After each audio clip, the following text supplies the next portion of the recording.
நம்மளை பாக்குறதுக்கு சிலருக்கு பிடிக்காம இருக்கலாம், நம்ம கூட பேசுறதுக்கு பிடிக்காம இருக்கலாம், நம்மளையே சிலருக்கு பிடிக்காம இருக்கலாம், இன்னும் சொல்ல போனா நம்மளையே நமக்கே பிடிக்காம இருக்கலாம். ஆனா கர்த்தர் சொல்றாரு, நீங்க இடிக்கப்பட்ட நிலைமையில கிடக்குறீங்க, நீ இடிஞ்சு போன நிலைமை எனக்கு தெரியும். வெளியே எதையும் காட்டிக்கொள்ளாதது போல சிரிச்சுக்கிட்டு சந்தோஷமா இருக்கிறத போல இருந்துட்டா அத மனுஷன் வேணா பார்த்து நம்புவான், மனுஷன் வேணா அதை பார்த்து நம்புவான்.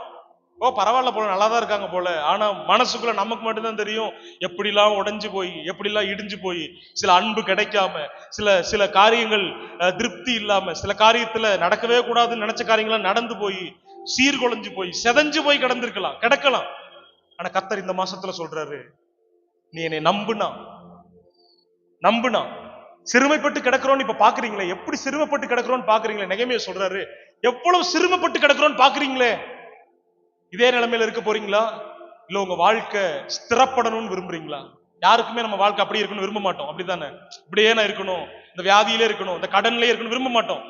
இன்னைக்கு உங்க வாழ்க்கைய கர்த்தர் மாற்றணும்னு விரும்புனீங்கன்னா நீங்க செய்ய வேண்டியது ஒண்ணு என்ன தெரியுமா? அந்த வசனத்துல சொல்லப்பட்டிருக்கு, இனி நிந்தைக்குள்ளாகாதபடிக்கு எருசலேமின் அலங்கத்தை கட்டுவோம். எப்படி கட்டணும்? நம்முடைய குடும்பமும், நம்முடைய தொழிலும், நம்முடைய மனதும் ஜெபத்தினால கட்டப்படணும், வார்த்தையினால கட்டப்படணும். அடித்தளம் வார்த்தையா இருக்கணும்.